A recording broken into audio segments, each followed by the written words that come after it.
Hi guys, കഥയുടെ next പാർട്ടാണിത്. പിന്നെ subscribe ചെയ്യാനും ലൈക്ക് ചെയ്യാനും കമൻറ്റ് ചെയ്യാനും മറക്കല്ലേ. കഴിഞ്ഞ ഭാഗം കാണാത്തവരാണെങ്കിൽ അത് പോയി കണ്ടിട്ട് വരുന്നതാവും നല്ലത്. അപ്പോൾ നമുക്ക് കഥ തുടങ്ങിയാലോ? ബുദ്ധിയുള്ളവർ എപ്പോഴും പ്രോഫിറ്റ് കൂടുതലുള്ള ഐഡിയാസെ തിരഞ്ഞെടുക്കൂ. ശിവയ്ക്ക് ബുദ്ധിയുണ്ട്. അജു പറഞ്ഞതൊട്ടും ഇഷ്ടമാവാതെ വന്നവൾ ഒരു തമാശയായി വിളിച്ചു പറഞ്ഞതും അജു അവളെ സംശയദൃഷ്ടിയാർന്നൊരു ചിരിയോടെ നോക്കി. യാമി സദാ ഒരു പുഞ്ചിരിയോടെ അവനെ നോക്കി നിന്നതല്ലാതെ മറ്റൊന്നും പറഞ്ഞില്ല. അബിയും അജുവും താഴെ ഹാളിലേക്ക് ചെല്ലുമ്പോഴാണ് കുഞ്ഞോള് ശിവയുടെ കൈയും പിടിച്ച് പടികൾ കയറുന്നത്. അബി കൊടുത്ത ഫോണുമായി റൂമിലേക്ക് കയറാൻ നിൽക്കെ വെറുതെ ഒന്ന് താഴേക്ക് നോക്കി അവൾ കണ്ടു അൻവിയുടെ തോളിലൂടെ കൈയിട്ട് അവളെ ചേർത്ത് പിടിച്ചു വരുന്ന ശിവയെ. ഫോൺ കിട്ടിയോ? അബിയേട്ടൻ തന്നതാണോ? യാമിയുടെ കയ്യിലെ മൊബൈൽ ബോക്സ് കാണെ കുഞ്ഞോളൊരു ചിരിയോടെ ചോദിച്ചു. യാമി ശിവയെ ഒന്ന് നോക്കിക്കൊണ്ട് മെല്ലെ മോളി. ആ നിമിഷം ശിവയും അവളെ ഒന്ന് നോക്കി. പിന്നെ അവളുടെ കയ്യിലെ ഫോണും. നോക്കട്ടെ, ദേ നോക്കിയേ, നല്ലതാണോ ഏട്ടാ? കുഞ്ഞോള അവളുടെ കയ്യിൽ നിന്നും ആ ഫോൺ വാങ്ങി വെറുതെ ഒന്ന് നോക്കിക്കൊണ്ട് അരികിലുള്ള ശിവയോട് ചോദിച്ചു. വലിയ കുഴപ്പമൊന്നുമില്ല, പിന്നെ വിളിക്കാൻ ആരുമില്ലാത്തതുകൊണ്ട് ഇതൊക്കെ മതി. ശിവ അവളുടെ കയ്യിൽ നിന്നും ആ ഫോൺ വാങ്ങി ജസ്റ്റ് ഒന്ന് നോക്കിക്കൊണ്ട് അവൾക്ക് തന്നെ തിരികെ കൊടുത്തുകൊണ്ട് പറഞ്ഞതും യാമിയുടെ നെഞ്ചിൽ ആരോ കത്തിക്കൊണ്ട് കുത്തിയ പോലെ നൊന്തുപോയി. ഒട്ടും നിനക്കാത്ത നേരത്തുള്ള വാക്കുകളാണെങ്കിൽ കൂടി യാമിയുടെ കണ്ണുകൾ നിറഞ്ഞു. അവൾക്ക് ആരെങ്കിലും വിളിക്കാനുണ്ടോ ഇല്ലയോ എന്ന് ഏട്ടനാണോ അറിയുന്നത്? യാമിയുടെ ആ മുഖം കാണെ അത്യാവശ്യം നല്ലോണം നോവും വിധം ശിവയുടെ കൈ തുടത്തിൽ ആഞ്ഞു തള്ളിക്കൊണ്ട് കുഞ്ഞോള് കണ്ണുരുട്ടി. അതല്ലടി മോളെ, വലിയ ഉപയോഗമൊന്നും ഇല്ലെങ്കിലും ഇതൊക്കെ. കുഞ്ഞോള് തല്ലിയ കൈ ഒന്ന് ഒഴിഞ്ഞുകൊണ്ടവൻ അലസമായി പറഞ്ഞുകൊണ്ട് യാമിയെ നോക്കുമ്പോഴാണ് സത്യത്തിൽ യാമിയുടെ മുഖം അവൻ കാണുന്നത്. ഇവളെന്തിനാ മോങ്ങുന്നത്? ശിവ ആശ്ചര്യത്തോടെ കുഞ്ഞോളെ നോക്കി. പിന്നെ ഏട്ടൻ പറഞ്ഞ വർത്താനം കേട്ട പടക്കം പൊട്ടിച്ചാഘോഷിക്കാനാണോ തോന്നുക? കുഞ്ഞോൾ അവനെ നോക്കി കണ്ണുരുട്ടി തന്നെ നിന്നു. ഞാനെന്ത് പറഞ്ഞു? അയ്യേ, ഇവൾ ഇത്രയ്ക്ക് സില്ലിയാണോ? യാമിയുടെ നിറഞ്ഞ കണ്ണുകളും ചുവന്ന് കലങ്ങിപ്പോയ മുഖവും കാണെ അവളിൽ നിന്നും നോട്ടം മാറ്റിക്കൊണ്ടവൻ മെല്ലെ റൂമിലേക്ക് കടന്നു. യാമി വാ. കുഞ്ഞോളി യാമിയെ ചേർത്ത് പിടിച്ച് ഏട്ടന് പിന്നാലെ റൂമിലേക്ക് നടന്നു. വേണ്ട, നിങ്ങൾ സംസാരിക്ക്. യാമി വല്ലായ്മയോടെ പറഞ്ഞുകൊണ്ട് അവിടുന്ന് തിരിഞ്ഞു നടന്നു. അതൊന്നും പറ്റില്ല, ഇങ്ങു വാ. കുഞ്ഞോള് യാമിയെ പിടിച്ച് അല്പം ബലമായി തന്നെ അവൾക്കൊപ്പം റൂമിലേക്ക് കൂട്ടി. ഏട്ടൻ നാളെ എപ്പോഴാ അങ്ങോട്ടേക്ക് വരിക? റൂമിലേക്ക് കയറിയതും അൻവി ശിവയോട് ചോദിച്ചു. അതൊന്നും ഇപ്പോൾ പറയാൻ പറ്റില്ല. ചിലപ്പോൾ നേരത്തെ വരും, അല്ലെങ്കിൽ രാത്രിയാവും. എന്തേ? റൂമിലുള്ള കസേരയിലേക്ക് ചാഞ്ഞിരുന്നു കൊണ്ടവൻ കുഞ്ഞോളെ നോക്കി ചോദിച്ചു. ഒപ്പം അവളുടെ കൂടെ നിൽക്കുന്ന യാമിയെയും ഒന്ന് നോക്കി. രാത്രിയാവല്ലേ, കഴിയുന്നതും വേഗം വരണം പ്ലീസ്. കുഞ്ഞോളൊരു അപേക്ഷ പോലെ അടുത്തേക്ക് വന്നവൻ്റെ കയ്യിൽ പിടിച്ചുകൊണ്ട് പറഞ്ഞു. എന്തിന്? ഇവിടുന്ന് കിട്ടുന്ന ഉപദേശം പോരാഞ്ഞിട്ടോ എൻ്റെ കുഞ്ഞോളെ? ഞാൻ അവിടെ നേരത്തെ കാലത്തെ വന്ന് നിന്ന വരുന്നോർക്കും പോരുന്നോർക്കും ഒക്കെ എന്നെ ഉപദേശിക്കാനേ നേരം കാണും. വെറുതെ തലവേദന വരുത്താൻ എനിക്ക് വയ്യ. ശിവ അതൊന്നും ആലോചിക്കാനേ വയ്യെന്ന് അസ്വസ്ഥതയോടെ പറഞ്ഞു. അതല്ല ഏട്ടാ, നാളെ അവിടെ അവരൊക്കെ വരും. എനിക്ക് പേടിയാ. അമ്മയോട് ഞാൻ വരുന്നില്ലെന്ന് പറഞ്ഞതാ. കേൾക്കണ്ടേ? എങ്ങനെ അവരുടെയൊക്കെ മുന്നിൽ ഞാൻ പോയി നിൽക്കുക എന്ന് ആലോചിച്ചിട്ട് എനിക്ക് ഇപ്പോഴേ നെഞ്ചിടിക്കുക. അൻവി ഇപ്പോൾ കരയും എന്ന പോലെ ശിവയുടെ കയ്യിൽ മുറുകെ പിടിച്ചുകൊണ്ട് പറഞ്ഞതും അവൾ ആര് വരുന്നതിനെ കുറിച്ചാണ് ഈ പറയുന്നത് എന്നായിരുന്നു യാമി ആലോചിച്ചത്. ആര് വന്നാലും നിനക്കെന്താ? നിനക്കവനെ വേണ്ടെന്ന് അവരുടെ കൂടെ കേൾക്കുകയല്ലേ നീ പറഞ്ഞത്. വേണ്ടെന്ന് പറഞ്ഞാൽ വേണ്ട, അത്രേ ഉള്ളൂ. അതിൽ കൂടുതലൊന്നുമില്ലെന്നങ്ങ് പറയണം. ശിവ ചെറിയ ദേഷ്യത്തോടെ കുഞ്ഞോളെ നോക്കി പറഞ്ഞതും യാമിയുടെ കണ്ണുകൾ അവൻ്റെ മുഖത്ത് നിമിഷം നേരം കൊണ്ട് നിറയുന്ന ദേഷ്യം നോക്കി കാണുകയായിരുന്നു. അയാൾ എന്നോട് എന്തേലും സംസാരിക്കാൻ വന്നാലോ? അൻവി പേടിയോടെ ശിവയെ നോക്കി. അവളുടെ കണ്ണൊക്കെ നിറയുന്നുണ്ട്. എന്ത് സംസാരിക്കാൻ? പോയി പണി നോക്കാൻ പറ കള്ളപ്പന്നിയോട്. അവൻ്റെ താങ്ങി നിൽക്കാൻ മനസ്സിലെന്ന് പറയടി. അവനെന്താ ചെയ്യാൻ കഴിയുന്നതെന്ന് വെച്ചാൽ ചെയ്യാൻ പറ. ശിവയുടെ ദേഷ്യം കൂടി വന്നതും സംസാരത്തിൽ നല്ല വ്യക്തതയുള്ള ചില നല്ല വാക്കുകൾ കൂടി കടന്നു വന്നു. യാമി അത് കേൾക്കാൻ വയ്യെന്ന അസഹ്യതയോടെ മുഖം ചുളുക്കിയപ്പോൾ കുഞ്ഞോൾ അവൻ്റെ വാ പൊത്തി പിടിച്ചുപോയി. എനിക്ക് പേടിയാ അയാളുടെ മുന്നിൽ പോയി നിൽക്കാം. നാളെ വൈകിട്ട് 5 മണിക്കത്തെ ഫ്ലൈറ്റിന് അവിടുന്ന് എല്ലാവരും എത്തുമെന്നാ തനുവേട്ടത്തി അമ്മയോട് പറയുന്നത് കേട്ടെ. ഏട്ടൻ അതിനു മുന്നേ അവിടെ എത്തണം. എനിക്ക് തനിച്ച് നിൽക്കാൻ കഴിയില്ല. അവരെല്ലാവരും കൂടെ എന്നെ വട്ടം ചുറ്റും. ഉപദേശവും ഒത്തുതീർപ്പും എല്ലാം ഉണ്ടാവും. എന്നെ തനിച്ചാക്കല്ലേ പ്ലീസ്. അൻവി കരഞ്ഞുകൊണ്ടവൻ്റെ നെഞ്ചിലേക്ക് ചാഞ്ഞതും ശിവ ദേഷ്യത്തിൽ പല്ല് ഞെരിച്ചു കൊണ്ടവൾ നെഞ്ചിൽ അടക്കി പിടിച്ചു. എടി, പെണ്ണുങ്ങളായ കുറച്ചെങ്കിലും ധൈര്യം വേണം. ആരെങ്കിലും എന്തെങ്കിലുമൊക്കെ പറയുന്നത് കേട്ട് പേടിക്കാനും മോങ്ങാനും നിൽക്കരുത്. നിനക്ക് പറ്റില്ലെങ്കിൽ പറ്റില്ല എന്ന് പറയാൻ പഠിക്ക്. ഒത്തുതീർപ്പാക്കാൻ ചുറ്റുകൂടുന്നവരൊന്നും അല്ല ജീവിക്കേണ്ടത്. നീയാ, അത് ഓർമ്മ വേണം. എവിടുന്ന് പട്ടിയുടെ വാല് 12 കൊല്ലം കുഴലിലിട്ടാലും നേരായാവില്ല എന്ന് പറയും പോലെയാ നിങ്ങൾ പെണ്ണുങ്ങളുടെ കണ്ണീര്. അതില്ലാതെ കുഞ്ഞോളെ നെഞ്ചിൽ നിന്നും അകറ്റി നിർത്തി തീർത്തും അലസമായ ഭാവത്തിൽ ഇത്രയും പറയുമ്പോൾ അതരികെ നിൽക്കുന്ന യാമിയോട് കൂടിയാണ് പറയുന്നതെന്ന് യാമിക്ക് മനസ്സിലായി. കരയണ്ട, 5 മണിക്ക് മുന്നേ ഞാൻ എത്തിയേക്കാം. ശിവ അവളെ നോക്കി അല്പം സൗമ്യമായി പറഞ്ഞുകൊണ്ട് സമാധാനിപ്പിച്ചു. അപ്പോഴേക്കും യാമിയുടെ മിഴികൾ അവനെ അത്രമേൽ ശ്രദ്ധയോടെ നോക്കി നിന്നു. അവൻ ദേഷ്യം പ്രകടമാക്കുന്ന വിധം, ചേർത്ത് പിടിക്കുന്ന വിധം, സ്നേഹത്തോടെ സംസാരിക്കുന്ന രീതി, മുഖത്തും കണ്ണിലും മാറി മറിയുന്ന ഭാവങ്ങൾ, ഇതൊക്കെയും അവളുടെ മിഴികൾ കൗതുകത്തോടെ നോക്കി നിന്നു. എൻ്റെ സൗന്ദര്യം ആസ്വദിച്ചു കഴിഞ്ഞെങ്കിൽ അവിടുന്നൊന്ന് എണീറ്റ് തരണം, അടിയനൊന്ന് കിടക്കണമായിരുന്നു. തൊട്ടു മുന്നിൽ വന്ന് വിരൽ ഞൊടിച്ചു കൊണ്ടുള്ള ശിവയുടെ സംസാരം യാമി പകപ്പോടെ അവൾ ഇരുന്നിരുന്ന കട്ടിലിൽ നിന്ന് എഴുന്നേറ്റു. അവർക്കൊപ്പം ഉണ്ടായിരുന്ന കുഞ്ഞോളെ അല്പം വെപ്രാളത്തോടെ തിരിഞ്ഞെങ്കിലും കുഞ്ഞോൾ അവിടെ നിന്നും പോയി കഴിഞ്ഞിരുന്നു. ആകെ ചമ്മി നാണം കെട്ട പോലൊരു നിൽപ്പാണ് അവൾ. പക്ഷെ അതൊന്നും പുറമേ കാണിച്ചില്ല. ശിവയെ ചളിപ്പോടെ നോക്കിക്കൊണ്ട് തന്നെ മെല്ലെ ആ ബെഡിൽ നിന്നും എഴുന്നേറ്റ് കുറച്ചപ്പുറത്തേക്ക് നീങ്ങി നിന്നതും ശിവ മറ്റൊന്നും പറയാതെ ബെഡിലേക്ക് കിടന്നു. യാമി പിന്നെയും കുറച്ചു നേരം അവനെ നോക്കി അങ്ങനെ നിന്നു. പിന്നെ മെല്ലെ പുറത്തേക്ക് നടന്നു. പോകുമ്പോൾ ആ ഡോർ അടിച്ചിട്ട് പോ. കമഴ്ന്ന് കിടന്നവൻ അവളെ നോക്കാതെ അലസമായി പറഞ്ഞു. അയ്യ, എനിക്കൊന്നും വയ്യ, വേണം തന്നെ അടച്ചോ. യാമി ചൊടിയോടെ പറഞ്ഞവൻ്റെ അരികിൽ നിന്നോടാൻ തുടങ്ങിയതും ശിവ അത് മുൻകൂട്ടി കണ്ടപ്പോൾ പറഞ്ഞ സെക്കൻഡുകൾക്കുള്ളിൽ അവളുടെ കൈത്തണ്ടയിൽ പിടുത്തമിട്ട് കഴിഞ്ഞിരുന്നു. പറയാൻ പറഞ്ഞും പോയി അവൻ്റെ കയ്യിൽ പെട്ടും പോയല്ലോ എന്നൊരു പകപ്പോടെ യാമി ചെറിയ പേടിയോടെ അവനെ നോക്കി. നിനക്ക് അനുസരണശീലം വളരെ കുറവാണെന്ന് എനിക്ക് നേരത്തെ മനസ്സിലായതാ. പറ, ഡോറടക്കാൻ പറ്റില്ലേ നിനക്ക്? യാമിയുടെ കൈ പിടിച്ച് തന്നെ കിടക്കുന്നിടത്ത് നിന്ന് എഴുന്നേറ്റ് കൊണ്ടവൻ വല്ലാത്തൊരു ഭാവത്തോട് ചോദിച്ചതും യാമിക്ക് ശരിക്കും പേടി തോന്നി. ഇത്രയും നേരം അവൻ എത്രത്തോളം ദേഷ്യത്തിലായിരുന്നു എന്ന് അവൾ നന്നായി അറിയാം. അതിൻ്റെ കൂടെ താൻ കൂടെ. മര്യാദയ്ക്ക് പറഞ്ഞങ്ങ് കേട്ടിങ്ങ് പോയാൽ മതിയായിരുന്നു. പറ, ഡോറടക്കാൻ പറ്റുമോ ഇല്ലയോ? ശിവയുടെ കൈകൾ അവളുടെ കൈത്തണ്ടയിൽ അല്പം നോവോടെ ഞെരിച്ചു. കൈന്ന് വിട്ട് ശിവ, എനിക്ക് നോവുന്നുണ്ട്. ചോദിച്ചതിന് മറുപടി പറ. ആദ്യം ഡോറടക്കില്ലേ? അവൻ ദേഷ്യത്തോടെ ചോദിച്ചു. എനിക്കൊന്നും വയ്യ. അടച്ചോളം എന്ന് പറഞ്ഞവൻ്റെ പിടിയിൽ നിന്ന് രക്ഷപ്പെടാനാണ് തോന്നിയതെങ്കിലും വായിൽ വന്നത് ഇതായിരുന്നു.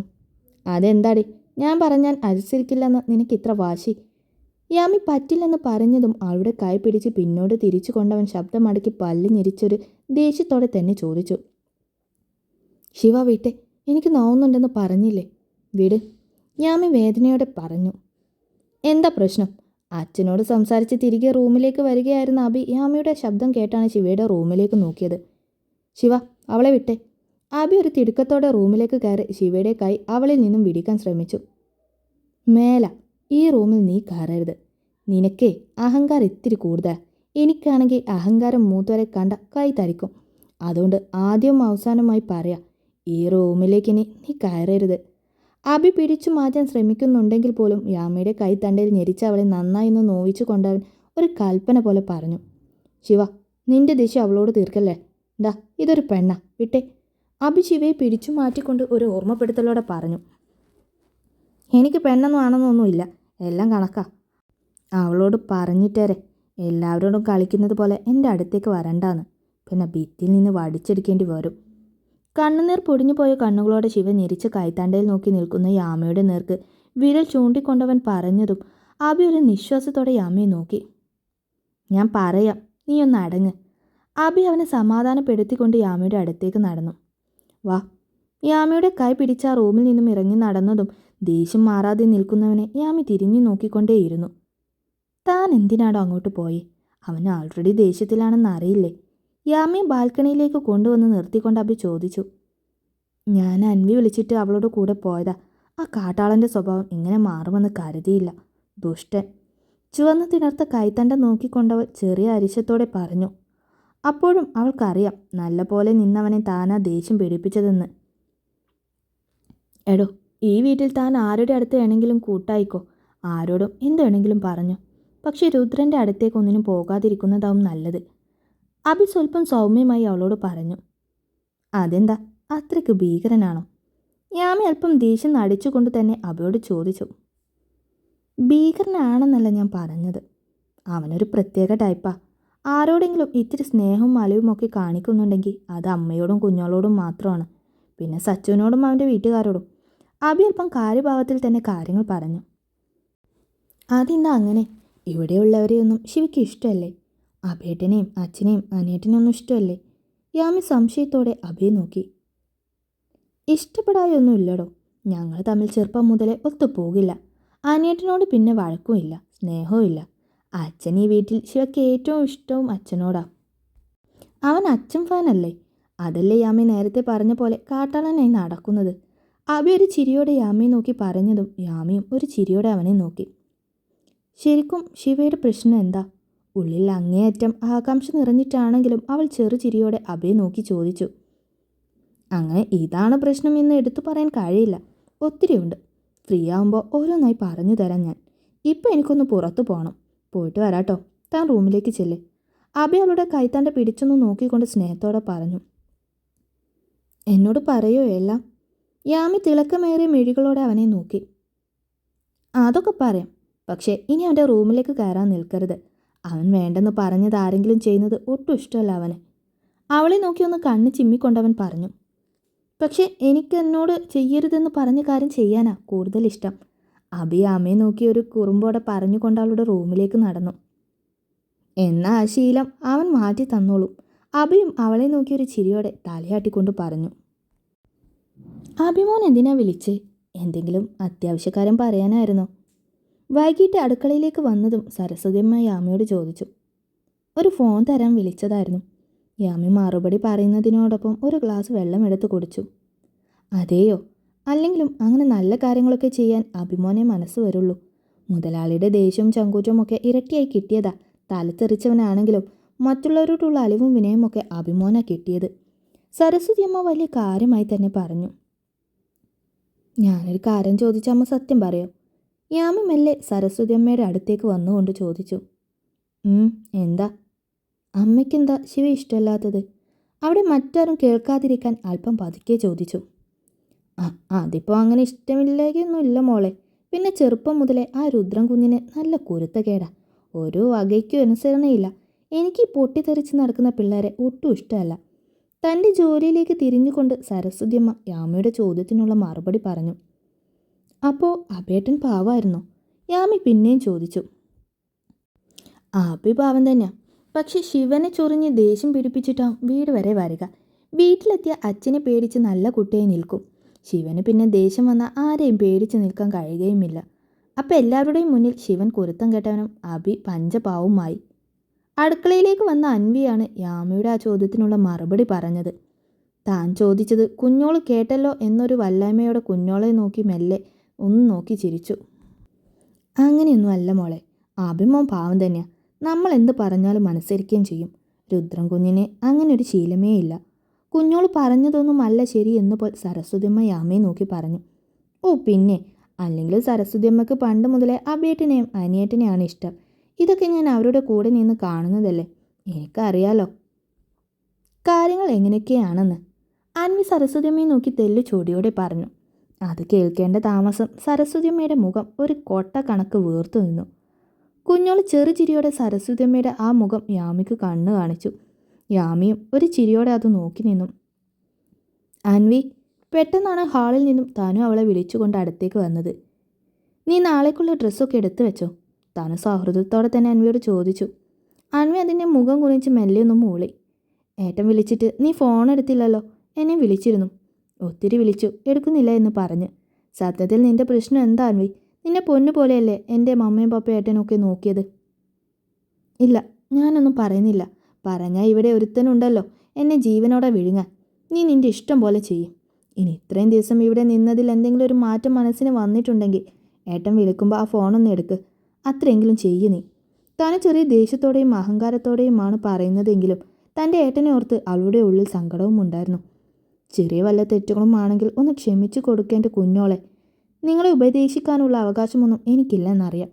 എന്നാലും ഞാൻ പറയാം, കഴുത്തിൽ താലി കെട്ടിയവൻ ഏത് തെമ്മാടിയാണെങ്കിലും അവനെ സ്നേഹിച്ച് ജീവിക്കണമെന്ന പണ്ടുള്ളവർ പറയാം. അങ്ങനെ ആട്ടും തൊപ്പം സഹിച്ച് ജീവിച്ചു തീർത്ത പെണ്ണുങ്ങൾ ഒത്തിരി ഉണ്ട് താനും. ഇപ്പോൾ പക്ഷേ പെൺമക്കളോട് വീട്ടുകാരും കൂട്ടുകാരും പറയുന്നത് നിനക്ക് കൂടെ ജീവിക്കാൻ പറ്റിയില്ലെങ്കിൽ ഇങ്ങ് പോരും മോളെ എന്ന. സത്യം പറയാലോ, ആ ഒരു വാക്ക് വീട്ടുകാർ പറയുന്നത് കൊണ്ടാ ഇന്നത്തെ പെൺകുട്ടികളെ കെട്ടിയ ഭർത്താക്കന്മാർ ഒന്ന് ഉച്ചത്തിൽ തുമ്മാൻ വയ്യാത്ത ഒരവസ്ഥയാ. എല്ലാത്തിനും കുറ്റം. കിട്ടിയ സുഖസൗകര്യങ്ങളൊന്നും തികയ്ത്തൂല്ല. ഇതിപ്പോൾ താനുമോളുടെ ചേട്ടന് എന്ത് കുറവുണ്ടായിട്ടാ? ഇവിടുത്തെ 3 പോലെ തന്നെ അല്ലേ അതും. കണ്ടാൽ ഏത് പെണ്ണും ഒന്ന് നോക്കി നിന്നു പോവും. എന്തൊരു തങ്കപ്പെട്ട സ്വഭാവ.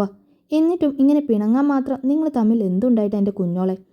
സരസ്വതിയമ്മ കുഞ്ഞോളെ നോക്കി താടിക്ക് കൈയും കൊടുത്ത് വല്ലാത്തൊരു താളത്തിൽ ചോദിച്ചു. യാമിക്ക് മുന്നിൽ വെച്ച് തൻ്റെ ഏട്ടനെ സരസ്വതിയമ്മ പുകഴ്ത്തിയത് കേട്ട് ചെറിയ ഗമയിലാണ് താൻ നിൽക്കുന്നതെങ്കിൽ അമ്മയുടെ കണ്ണുകൾ നിറഞ്ഞു തുളുമ്പി. അവന് ഹാർമോണിയവും ഓടക്കുഴലും ഒരുമിച്ച് വായിക്കണം എൻ്റെ സരസോ. ഒന്നൊറ്റയ്ക്ക് പറ്റില്ലെന്ന്. അതല്ലേ ഞാൻ ഇവളെ ഇങ്ങ് വിളിച്ചു കൊണ്ടുവന്നത്. അടുക്കള വഴി അകത്തേക്ക് കയറി വന്ന ശിവ കുഞ്ഞോളോടുള്ള സരസ്വതിയമ്മയുടെ ചോദ്യം കേൾക്കെ അവിടെ ആരെയും നോക്കാതെ ഒരു മറുപടി പറഞ്ഞുകൊണ്ട് അകത്തേക്ക് കടന്നതും അമ്മയുടെ മുഖം വല്ലാതെ വിളറി വെളുത്തുപോയി. പക്ഷേ ശിവയ്യ പറഞ്ഞതിൻ്റെ പൊരുളെന്തെന്ന് യാമിക്കോ തനുവിനോ സരസ്വതി അമ്മയ്ക്കോ മനസ്സിലായില്ല. യാമി കുഞ്ഞോളുടെ മുഖത്തേക്ക് ഉറ്റുനോക്കി. ശിവ പറഞ്ഞിട്ട് പോയ മറുപടിയും അന്വിയുടെ മുഖഭാവവും അവൾക്ക് എന്തൊക്കെയോ സംശയം തോന്നി. എന്നാൽ താൻ ഊഹിക്കുന്ന അത്ര തരം താഴ്ന്ന രീതിയിലേക്ക് മനുഷ്യൻ പോകുമോ എന്നും അവൾ ചിന്തിച്ചു. ഇപ്പോൾ കൂടെ ചേർത്ത് പിടിക്കാനും അന്നം തരാനും ചേട്ടന്മാരൊക്കെ കാണും. പക്ഷെ ഇതൊക്കെ അച്ഛൻ്റെയും അമ്മയുടെ ആയുസ് വരെ കാണും. അത് കഴിഞ്ഞാൽ പിന്നെ അനുഭവിക്കാനുള്ളതൊക്കെ തന്നെത്താൻ അനുഭവിച്ച് തീർക്കേണ്ടി വരും. ചേട്ടനും ഉണ്ടാവില്ല, അനിയനും ഉണ്ടാവില്ല. അകത്തേക്ക് കയറിപ്പോയ ശിവയെ നോക്കി അല്പം കെറുവോടെ തന്നെ സരസ്വതിയമ്മ പറഞ്ഞു. ശിവ പക്ഷേ അവൻ്റെ റൂമിലേക്ക് കടന്നിരുന്നു. അപ്പോൾ അതുകൊണ്ട് ആ സംസാരം അവൻ കേട്ടില്ല. ഏട്ടൻ ഇപ്പോഴും നിന്നെ ഇഷ്ടം അൻവി. ഒരു ദേഷ്യമില്ല. നിനക്ക് ഏട്ടൻ്റെ കൂടെ ജീവിച്ചൂടെ? താൻ സ്നേഹത്തോടെ കുഞ്ഞോളോട് ചോദിച്ചതും യാമയുടെ ഫോൺ റിങ് ചെയ്തതും ഒരുമിച്ചായിരുന്നു. ശബ്ദം കേട്ടതും വല്ലാത്തൊരു തിടുക്കത്തോടെ യാമി ഫോൺ എടുത്ത് അടുക്കള വഴി മുറ്റത്തേക്ക് ഇറങ്ങി. യാമി, ആകാംക്ഷയുടെ ഉള്ള ഒരു പെൺകുട്ടിയുടെ സ്വരം. ആ സ്വരം കേട്ടതും യാമിയുടെ കണ്ണുകൾ നിറഞ്ഞുപോയി. അനാഥനായി തുടങ്ങിയ മനസ്സിന് ഒരു കൂട്ട് കിട്ടിയതുപോലെ അവളുടെ കണ്ണുകൾ നൊമ്പരക്കടലായി തിളങ്ങി. താരെ, യാമി ഒരു വിങ്ങലോടെ വിളിച്ചു. എവിടെയായിരുന്നു യാമിനി? ഞാൻ പേടിച്ചു പോയി അറിയോ. എത്ര തവണ നിന്നെ കോണ്ടാക്ട് ചെയ്യാൻ ശ്രമിച്ചു. പറ്റണ്ടേ? അവർ നിന്നെ ഉപദ്രവിച്ചോടി. നീ ഇപ്പോൾ എവിടെയാ? നിനക്ക് കുഴപ്പമൊന്നുമില്ലല്ലോ. ഇൻസ്റ്റയിൽ റിക്വസ്റ്റ് കണ്ടപ്പോൾ ഞാൻ ശരിക്കും ഞെട്ടി. താര ഏറെ വിഷമത്തോടെയും അതിലുപരി യാമിയെക്കുറിച്ച് അറിയാനുള്ള ആകാംക്ഷയോടെയും ചോദിച്ചു. ഇല്ലടാ, എനിക്കിപ്പോൾ കുഴപ്പമൊന്നുമില്ല. ഞാൻ വീട്ടിൽ നിന്നിറങ്ങി. പറയാൻ ഒത്തിരിയുണ്ട്. പക്ഷെ ഇപ്പോൾ എനിക്കതൊന്നുമല്ല അറിയേണ്ടത്. ഞാൻ നിന്നെ ഏൽപ്പിച്ച കാര്യം എന്തായി? അഡ്മിഷൻ റെഡിയായോ?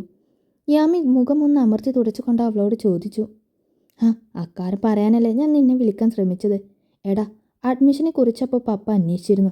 എല്ലാ കാര്യങ്ങളും ശരിയായതുമായിരുന്നു. പക്ഷെ അതിന് നീ ഒരു എക്സാം അറ്റൻഡ് ചെയ്യണം. എക്സാം എന്ന് പറയുമ്പോൾ ചെറിയൊരു ഇൻ്റർവ്യൂ പോലെ. അവിടുന്ന് തന്നെ അറ്റൻഡ് ചെയ്യാം.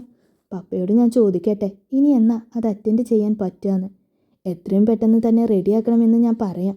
എന്നിട്ട് ഞാൻ നിന്നെ വിളിക്കാം. അല്ല, ഈ നമ്പർ നിൻ്റേത് തന്നെയല്ലേ? ഇതിൽ വിളിച്ചാൽ പോരെ? ഇനി മാറില്ലല്ലോ? ഇല്ല, നീ ഈ നമ്പറിൽ വിളിച്ചാൽ മതി.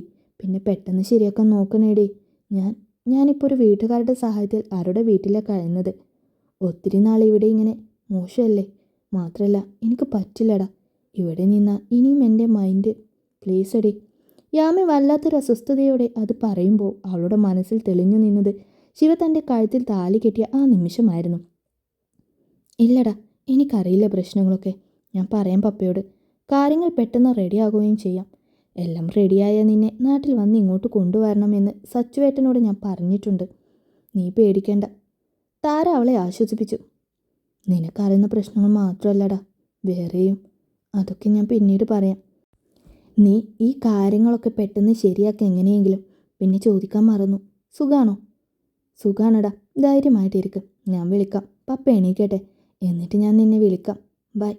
താര ഒരു ചെറു ചിരിയോടെ ആ കോൾ അവസാനിപ്പിച്ചു. ആരാ മോളെ? അന്ന് പറഞ്ഞ കൂട്ടുകാരിയാണോ? സരസ്വതിയമ്മ അടുക്കള വാതിൽ നിന്ന് വിളിച്ചു ചോദിച്ചു. യാമി ചെറു ചിരിയോടെ അതേന്നും മൂളി. എന്തു പറഞ്ഞു? അഡ്മിഷൻ റെഡിയായോ? താൻ ചോദ്യത്തോടെ അവളെ നോക്കി. ഏറെക്കുറെ എല്ലാം ശരിയായിട്ടുണ്ട്. ഒരു എക്സാം അറ്റൻഡ് ചെയ്യണം. എന്നാണെന്ന് അറിയില്ല. അത് പാസ്സായാൽ പിന്നെ പെട്ടെന്ന് പോകാം. യാമി ചെറു ചിരിയോടെ തന്നെ തനുവിനോട് മറുപടി പറഞ്ഞുകൊണ്ട് മുറ്റത്ത് നിന്നും അടുക്കളയിലേക്ക് വന്നു. അകത്തേക്ക് വരെ അവളുടെ കണ്ണുകൾ ആദ്യം തിരിഞ്ഞത് അൻവിയെയായിരുന്നു. അവൾ പക്ഷേ അവർക്കിടയിൽ നിന്ന് പോയിട്ടുണ്ട്. ആണോ? ഇനിയിപ്പോൾ എക്സാം പൊട്ടിപ്പോയാലും നീ പേടിക്കേണ്ട. അവിടെ പഠിക്കണം എന്നുണ്ടെങ്കിൽ ഒരു എക്സാമും ഇല്ലാതെ തന്നെ നിനക്ക് ഇവിടെ ഒരു അഡ്മിഷൻ എടുക്കാൻ ഏട്ടന് പറ്റും. താനും ഇത്തിരി ഗമയോടെ തന്നെ പറഞ്ഞു. ഏയ്, അതൊന്നും വേണ്ട ചേച്ചി. നോക്കട്ടെ, ഇത് തന്നെ ശരിയാകും എന്നെൻ്റെ മനസ്സ് പറയുന്നുണ്ട്. ഇനി ശരിയായില്ലെങ്കിൽ ചേച്ചി പറഞ്ഞ പോലെ എന്നെ ഹെൽപ്പ് ചെയ്യും വേണം. തനുവിനെ നോക്കി വിനയത്തോടെ പറയുന്നതിനൊപ്പം സരസ്വതിയമ്മയെ നോക്കി കണ്ണുകൊണ്ടിപ്പോൾ വരാമെന്നും പറഞ്ഞുകൊണ്ടവൾ റൂമിലേക്ക് നടന്നു. പാവം കുട്ടിയ മോളെ, ഇക്കാലം കൊണ്ട് ഇത്തിരി അനുഭവിച്ചു തീർത്തു. റൂമിലേക്ക് പോകുന്ന യാമിയെ നോക്കി സരസ്വതിയമ്മ ഒരു നെടുവീർപ്പോടെ പറഞ്ഞു. ഇനിയിപ്പോൾ അങ്ങനെയൊന്നും ഇല്ലല്ലോ സരസ്വതിയമ്മേ, എല്ലാ കാലക്കേടും മാറിയില്ല. അല്ല, നാളത്തേക്കുള്ള ഡ്രസ്സൊക്കെ എടുത്തു വെച്ചോ? താനൊരു ചിരിയോടെ ചോദിച്ചു. ഓ, എനിക്കതിന് മാത്രം എടുത്തു വെക്കാനൊന്നുമില്ല മോളെ. മോൾക്ക് വല്ലതും തേക്കാനുണ്ടെങ്കിൽ ഇങ്ങ് തന്നേരെ, ഞാൻ തേച്ചു വെക്കാം. എനിക്കങ്ങനെ തേക്കാനൊന്നുമില്ല സരസ്വതിയമ്മേ. ആനിയേട്ടൻ്റെ 2 ഷർട്ടുണ്ട്, അത് ഞാൻ തേച്ചോളാം. പിന്നെ അമ്മ ഒരു സാരി തന്നിരുന്നു, എനിക്കത് വേണ്ട. ഒരു വൈറ്റ് കളർ ബ്ലൗസ് ഉണ്ടെങ്കിൽ സരസ്വതിയമ്മയ്ക്ക് വിവാഹത്തിന് അത് ഉടുക്കാം. എൻ്റെ കൂടെ വാ, ഞാൻ അതെടുത്തു തരാം. താനെ ചെറു ചിരിയോടെ പറഞ്ഞുകൊണ്ട് റൂമിലേക്ക് നടന്നു. അയ്യോ, അതൊന്നും വേണ്ട കുഞ്ഞെ, എൻ്റെ കയ്യിലുള്ളതൊക്കെ എടുത്തോളാം ഞാൻ, സരസ്വതിയമ്മ വല്ലായ്മയോട് പറഞ്ഞു. ഇത് പുതിയ സാരിയാ, ഞാനൊരു തവണ പോലും ഉടുത്തിട്ടില്ല. താൻ ഉടുത്ത് പഴയതായത് കൊടുക്കുവാണോ എന്ന് സരസ്വതിയമ്മയ്ക്ക് തോന്നിയോ എന്ന് കരുതി അവൾ പറഞ്ഞു. ഏയ്, ഞാനതൊന്നും കരുതി പറഞ്ഞതല്ല മോളെ. മോൾ 1 2 തവണ ഉടുത്തതാണെങ്കിലും അത് പുതിയത് കണക്ക് തന്നെയാ, സരസ്വതിയമ്മ സ്നേഹത്തോടെ പറഞ്ഞു. യാമി നേരി ചെന്നത് അബിയുടെ അടുത്തേക്കായിരുന്നു. റൂമിന് മുന്നിലെത്തിയതും അടഞ്ഞുകിടക്കുന്ന ഡോറ് മെല്ലെ തട്ടി. അച്ഛൻ പറഞ്ഞ പുതിയ കമ്പനിയിൽ പോയി വന്ന് മേല് കഴുകി ഒന്ന് കിടക്കാമെന്ന് കരുതി നിൽക്കുമ്പോഴാണ് അബി വാതിലിൽ ആരോ തട്ടുന്നത് കേട്ടത്. കുഞ്ഞോളോ അജുവോ ആയിരിക്കും എന്ന് കരുതി വാതിൽ തുറന്നവൻ ഡോർ തുറന്നതും മുന്നിൽ പുഞ്ചിരിയോടെ നിൽക്കുന്ന യാമിയെ കണ്ടു. പോയി വന്നിട്ട് കഥകളൊക്കെ പറഞ്ഞു തരാമെന്നല്ലേ പറഞ്ഞത്? യാമി കുഞ്ഞൊരു ചിരിയോടെ അവനോട് ചോദിച്ചു. അത് ശരി, അപ്പോൾ മോള് കഥ മുഴുവൻ അറിഞ്ഞേ നോക്കൂ എന്ന വാശിയിലാണോ? അവ ചിരിയോടെ ചോദിച്ചു. അങ്ങനെ വാശിയൊന്നുമില്ല, പക്ഷേ പറയാനൊരുക്കാണെങ്കിൽ കേട്ടിരിക്കാൻ ഞാൻ റെഡിയാണ്. എനിക്ക് അകത്തേക്ക് വരാമോ? യാമി ചിരിയോടെ പറഞ്ഞതും അബി ഒരു സൈഡിലേക്ക് ഒതുങ്ങി നിന്ന് കൈ നിവർത്തി ഒരു ആംഗ്യത്തോടെ അവളെ അകത്തേക്ക് ക്ഷണിച്ചു. യാമി ആ വലിയ റൂം മുഴുവനും ഒന്ന് കണ്ണോടിച്ചു കൊണ്ട് ചിരിയോടെ അകത്തേക്ക് കയറി. പുതിയ കമ്പനി പോയി നോക്കിയിട്ട് എന്തായി? അബിയേട്ടന് ഇഷ്ടമായോ? റൂമിലേക്ക് കയറി യാമി വെറുതെ അന്വേഷിച്ചു. അതിഷ്ടപ്പെടാതിരിക്കില്ലടാ, അച്ഛൻ അത്ര കാര്യമായി പണി കഴിപ്പിച്ചതാ. പിന്നെ പറഞ്ഞ സ്ഥിതിക്കൊന്ന് പോയി നോക്കി വന്നെന്ന് മാത്രം, അബി അവളെ നോക്കി ചിരിയോടെ പറഞ്ഞു. ഒരു ലാവൻഡർ നിറത്തിലുള്ള ചുരിദാറാണ് അവളുടെ വേഷം. ശരിക്കും താൻ ബാക്കി കഥ കേൾക്കാൻ വന്നതാണോ? അബി അവളെ നോക്കി സംശയത്തോടെ ചോദിച്ചു. കഥ കേൾക്കണം? ഇപ്പോൾ പക്ഷേ ഞാൻ വന്നത് തന്നെയല്ല. ഞാൻ പറഞ്ഞില്ലേ, എൻ്റെ ഫ്രണ്ട് താര, അവൾ വിളിച്ചിരുന്നു. അഡ്മിഷൻ ഏകദേശം എല്ലാം ശരിയായിട്ടുണ്ട്. പക്ഷേ ഓൺലൈനായി അറ്റൻഡ് ചെയ്യാൻ്റെ ഒരു എക്സാമുണ്ട്. എക്സാം എന്ന് പറയുമ്പോൾ ഒരു ഇൻ്റർവ്യൂ പോലെയൊക്കെയാണെന്നാണ് അവൾ പറഞ്ഞത്. ഇന്നോ നാളെയോ ഉണ്ടാകണം. അബേട്ടനൊന്ന് എന്നെ ഹെൽപ്പ് ചെയ്യണം. ഒന്നല്ല, 1 2 ഹെൽപ്പ് ചെയ്യണം. അതിൽ ആദ്യത്തെ ഹെൽപ്പ്, ടൈം അറിഞ്ഞ ആ സമയത്തേക്ക് എനിക്ക് അബേട്ടൻ്റെ ലാപ്പ് ഒന്ന് തരണം. 2, എക്സാം ടൈമിലൊരു ധൈര്യത്തിന് എൻ്റെ കൂടെ ഒന്ന് ഇരിക്കണം. 3ാമത്തെ കാര്യം, വെറുതെ ഇരുന്നാൽ മാത്രം പോരാ, അവരെന്നോട് അറിയാത്ത വല്ല കാര്യങ്ങളും ചോദിച്ചാൽ പറഞ്ഞു തരുകയും വേണം. അബിയുടെ അടുത്തേക്ക് നിന്ന് ഒരു അപേക്ഷ പോലെ കാര്യങ്ങൾ ഓരോന്നും പറഞ്ഞു. അപ്പോഴത്തെ അവളുടെ സംസാരവും ഭാവവും അബി ചെറിയൊരു ചിരിയോടെ നോക്കി നിന്നു. ചിരിക്കാതെ പറ, ഹെൽപ്പ് ചെയ്യൂ. യാമി മുഖം ചുളുക്കി ചെയ്യുമോ ഇല്ലയോ എന്നൊരു ഭാവത്തിൽ അവനെ നോക്കി. അവസാനം പറഞ്ഞ 2 കാര്യം ഞാൻ ചെയ്യാം, പക്ഷേ ലാപ്പ്, അതാണ്. എൻ്റെ പേഴ്സണൽ ലാപ്പ് കമ്പനിയിലാണ് ഉള്ളത്. ഇവിടെ ഉള്ളത് ഓഫീസിലെ ലാപ്പാണ്. അതിൽ ഈ എക്സാം അറ്റൻഡ് ചെയ്യാൻ കഴിയില്ല. നോക്കട്ടെ അജുവിൻ്റെ കയ്യിലുണ്ടോയെന്ന്. ഉണ്ടാവാൻ ചാൻസ് കുറവാണ്. ഉണ്ടെങ്കിൽ താൻ രക്ഷപ്പെട്ടു, ഇല്ലെങ്കിൽ പിന്നെ തന്നെ ഇന്ന് റൂമിൽ നിന്ന് ഗെറ്റ് ഔട്ട് അടിച്ച ആളുടെ അടുത്തേക്ക് തന്നെ പോകേണ്ടി വരും. ആരുടെ? ശിവയുടെ അടുത്തോ? യാമി ചോദ്യത്തോടെ അബിയെ നോക്കി. പക്ഷെ അവൻ തരില്ല. നമുക്ക് അച്ഛനെ കൊണ്ട് ചോദിപ്പിക്കാം, അപ്പോൾ പിന്നെ നോ പറയാൻ ചാൻസ് കുറവാണ്. അബി ഒരു ആലോചനയോടെ പറഞ്ഞു. അത് വേണ്ട, ഞാൻ ചോദിക്കാം. പിന്നെ ലാപ്പ് കിട്ടിയാൽ എൻ്റെ കൂടെ ഇരിക്കുമോ ഇല്ലയോ? അതിനെന്താ, അതിരിക്കാടോ, അബി ചിരിയോടെ പറഞ്ഞു. എന്നാൽ ഞാൻ പോയി ലാപ്പ് ഒന്ന് ചോദിച്ചു നോക്കട്ടെ. യാമി ചിരിയോടെ റൂമിൽ നിന്നും തിരിച്ചിറങ്ങിക്കൊണ്ട് പറഞ്ഞു. ഓടിച്ചെന്ന റൂമിലേക്ക് കയറേണ്ട, തിരിച്ചിറങ്ങാൻ കാല് കാണില്ല, അബി ചിരിയോടെ വിളിച്ചു പറഞ്ഞു. ഒരു നല്ല കാര്യത്തിന് പോകുമ്പോൾ ഇങ്ങനെ പറഞ്ഞ് പേടിപ്പിക്കാതെ മാഷേ. യാമി അവനെ തിരിഞ്ഞു നോക്കി ചിരിയോടെ കണ്ണ് ചിമ്മി. പേടിച്ചതല്ല, കാലില്ലാത്ത യാമയെ കാണാൻ വലിയ ഭംഗിയൊന്നും ഉണ്ടാവില്ല, അതാ പറഞ്ഞത്, അബി മനോഹരമായ ചിരിയോടെ പറഞ്ഞു. ഓ, ഇത്രയൊക്കെ ഭംഗി മതി. യാമി അവനെ നോക്കാതെ അലസമായി പറഞ്ഞുകൊണ്ട് മുന്നോട്ട് നടന്നേ. അഭി അപ്പോഴും അവളെ നോക്കി അങ്ങനെ നിന്നു. യാമിയെ വിവാഹം കഴിക്കാൻ താല്പര്യമുണ്ടോ നിനക്ക്? ഇന്നലെ അച്ഛൻ ചോദിച്ച ആ ചോദ്യം അവൻ്റെ കണ്ണുകൾ യാമിയിൽ മാത്രമായി. അഭി ശിവയോട് ചോദിക്കണമെന്ന് പറഞ്ഞെങ്കിലും യാമി നേരെ ചെന്നത് അടുക്കളയിലേക്കായിരുന്നു. നാളെ എല്ലാവരും വിവാഹത്തിന് പോകുന്നത് കൊണ്ട് തന്നെ സരസ്വതി അമ്മയ്ക്ക് ഒത്തിരി ജോലിയുണ്ടായിരുന്നു. പിന്നെ വന്നിട്ട് ഇതുവരെ സ്വസ്ഥമായി സംസാരിക്കാനോ രാമച്ചനെക്കുറിച്ച് തിരക്കാനോ ഒന്നും കഴിഞ്ഞിരുന്നില്ല. എല്ലാ ജോലികൾക്കും സരസ്വതി അമ്മയെ സഹായിച്ചു കൂടെ നിന്നവൾ രാത്രി 8 മണിയോടെ കൂടിയാണ് താരയുടെ മെസ്സേജ് ശ്രദ്ധിക്കുന്നത്. ഇന്ന് നൈറ്റ് നാട്ടിലെ 11 മണിക്ക് ഇൻ്റർവ്യൂ ഉണ്ടായിരിക്കും. അവർ ചോദിക്കുന്ന ചോദ്യങ്ങൾക്ക് വ്യക്തമായി മറുപടി എഴുതിയാൽ മതി. മാക്സിമം ആൻസർ കറക്റ്റ് ആകണം. ഒരു ഒഫീഷ്യൽ ചാറ്റ് പോലെ ആയിരിക്കും. ടെൻഷനൊന്നും വേണ്ട, നന്നായി അറ്റൻഡ് ചെയ്താൽ മതി എന്നൊക്കെ അവൾ പറഞ്ഞു. മെസ്സേജ് നോക്കേണ്ട താമസം കഴുകിക്കൊണ്ടിരുന്ന പാത്രം അവിടെ വെച്ച് യാമി ശിവയുടെ റൂമിലേക്ക് ഓടി. അവൻ്റെ കയ്യിൽ നിന്ന് എങ്ങനെയെങ്കിലും ലാപ്പ് വാങ്ങിക്കണം എന്ന് കരുതി റൂമിൽ പോയി നോക്കിയതും റൂമിന് അവലില്ലായിരുന്നു. വൈകിട്ട് പോയിട്ട് ഇനി തിരിച്ചു വന്നില്ലേ? യാമിക്ക് സംശയമായി. കുഞ്ഞോളോട് ചോദിക്കണമെന്ന് വെച്ചാൽ നേരത്തെ അടുക്കളയിൽ നടന്ന സംസാരത്തിന് ശേഷം അവൾ റൂമിൽ നിന്നും പുറത്തേക്ക് വന്നിട്ടേയില്ല. യാമി തിരികെ അടുക്കളയിലേക്ക് തന്നെ ചെന്നു. അമ്മ, ശിവ വന്നില്ലേ? സരസ്വതി അമ്മയുടെ അടുത്ത് ചെന്നവൾ അല്പം സ്വകാര്യമായി ചോദിച്ചു. രുദ്രൻ കുഞ്ഞ് വരാൻ 10 മണി കഴിയില്ലേ മോളെ? വരാനാവുന്നതല്ലേ ഉള്ളൂ. സരസ്വതി അമ്മ നാളെ കാലത്തേക്കുള്ള കുറച്ച് പച്ചരി കഴുകി വെള്ളത്തിൽ കുതിർക്കാൻ ഇട്ടുകൊണ്ട് പറഞ്ഞു. പിന്നീട് അങ്ങോട്ട് ശിവ വരാനുള്ള ഒരു കാത്തിരിപ്പായിരുന്നു യാമി. രാത്രി എല്ലാവർക്കും ഒപ്പം ഇരുന്ന് ഭക്ഷണം കഴിക്കുമ്പോൾ വരെ അവൾ ചിന്തിച്ചത് ശിവ എപ്പോൾ വരും എന്നാ. വന്നാൽ തന്നെ താൻ ചോദിച്ച ലാഭം അവൻ തരുമോ ഇല്ലയോ എന്നായിരുന്നു. പോയി കിടക്കാൻ നോക്കുമോളെ, നേരം ഒരുപാടായില്ലേ? 10 മണി കഴിഞ്ഞിട്ടും കിടക്കാതെ അടുക്കളയിൽ തന്നെ നിൽക്കുന്ന യാമയെ നോക്കി സരസ്വതിമ്മ പറഞ്ഞു. ഇല്ല വേണ്ട, എനിക്ക് ശിവയെ കാണണം, അവൻ വരട്ടെ. യാമി അവനിപ്പോൾ വരുമോ ഇല്ലയോ എന്ന് ആദിൽ പറഞ്ഞു. എൻ്റെ മോളെ, ഇങ്ങനെ കാത്തു നിൽക്കുന്നത് കൊണ്ട് പറയാ, വരുന്നത് 2 കാലിലാണോ 4 കാലിലാണോ എന്ന് ഉറപ്പില്ല. ഒരു സഹായം ചോദിച്ചാൽ ചെയ്തു തരുമെന്നും ഉറപ്പില്ല. അങ്ങനെ ഉറപ്പില്ലാത്ത ഒരാളെ കാത്തു നിൽക്കുന്നതിലും നല്ലത് അഭിമോനോട് പോയി കാര്യം പറയേ. ഈ വീട്ടിൽ ആരുടെയും കയ്യിൽ ആ കുന്തം ഉണ്ടെന്ന് വെച്ചാൽ മോനത് മോൾക്ക് തരും. സരസ്വതിയമ്മ അടുക്കള മുഴുവൻ വൃത്തിയാക്കുന്നതിനിടെ യാമയോട് പറഞ്ഞു. അഭിയേട്ടനോട് ഞാൻ ചോദിച്ചതാ, ആളുടെ ലാപ്പ് ഓഫീസിലാണെന്നാ പറഞ്ഞത്. എന്തായാലും ശിവ വരട്ടെ, അവനോട് ചോദിച്ചു നോക്കി തന്നില്ലെങ്കിൽ അങ്കിളിനോട് പറയാം, അല്ലെങ്കിൽ തനിച്ചേച്ചിയോട് പറഞ്ഞ് അനിയേട്ടൻ്റെ ലാപ്പെങ്കിലും വാങ്ങിക്കാം. യാമി അടുക്കളവാതിൽ നിന്ന് പുറത്തേക്ക് നോക്കിക്കൊണ്ട് പറഞ്ഞു. എന്നാൽ പിന്നെ അത് തന്നെ നേരത്തെ ചെയ്തൂടെ മോളെ? ഇവനെ കാത്തിരുന്ന് വെറുതെ സമയം കളയണോ? സരസ്വതിയമ്മ പിന്നെയും ചോദിച്ചു. വേണ്ടമ്മ, ശിവ വരട്ടെ, യാമി പുറത്തേക്ക് നോക്കിക്കൊണ്ട് പറഞ്ഞു. സരസ്വതിയമ്മ നെറ്റിച്ചുളിച്ചൊരു സംശയത്തോടെ യാമിയെ നോക്കി. പെണ്ണിൻ്റെ നിപ്പും ഭാവവും ശിവയെക്കുറിച്ച് പറയുമ്പോഴുള്ള സംസാരത്തിലെ സ്വാതന്ത്ര്യവും എല്ലാം കാണെ എന്തോ എവിടെയോ ഒരു സംശയം. അഭിമോൻ്റെ മൂത്തതാണ് രുദ്രൻ കുഞ്ഞ്. അതേ സംശയഭാവത്തിൽ യാമിയെ നോക്കാതെ ജോലി ചെയ്യുന്നതായി ഭാവിച്ചുകൊണ്ട് സരസ്വതിയമ്മ പറഞ്ഞു. യാമി മുറ്റത്തേക്ക് നോക്കി മൂളിയതല്ലാതെ അതിനൊന്നും പറഞ്ഞില്ല. എന്നിട്ടെന്താ അവനെ നീ ചേട്ടനെന്ന് വിളിക്കാത്തെ? സരസ്വതിയമ്മ എടുത്തടിച്ച പോലെ ചോദിച്ചതും യാമി ഒരു പകപ്പോടെ അവരെ തിരിഞ്ഞു നോക്കി. അഭിമോനെ അഭിയേട്ടൻ എന്നല്ലേ നീ വിളിക്കുന്നത്? അഭിയേക്കാൾ മൂത്തതാ രുദ്രൻ കുഞ്ഞ്, അവനെ പേരും വിളിക്കുന്നു. ആരെങ്കിലും കേട്ട് എന്ത് വിചാരിക്കും? മോശമല്ലേ? യാമയുടെ മുഖഭാവം അത്രയും കാര്യമായി നിരീക്ഷിച്ചുകൊണ്ട് സരസ്വതിയമ്മ പറഞ്ഞതും പറയാനൊരു മറുപടി ഇല്ലാതെ യാമയുടെ മുഖം വിളറി. അതേസമയം തന്നെയാണ് മുറ്റത്ത് നിന്ന് ശിവ ഒരു ചൂളം വിളിയോടെ നടന്നു വരുന്നത്. യാമി പോടുന്നനെ അവനെ തിരിഞ്ഞു നോക്കി. വാതിൽക്കൽ തന്നെ നിൽക്കുന്നവളെ കാണെ അവളെ ഒരു സംശയഭാവത്തിൽ ഒന്ന് നോക്കിക്കൊണ്ടവൻ അകത്തേക്ക് കയറി.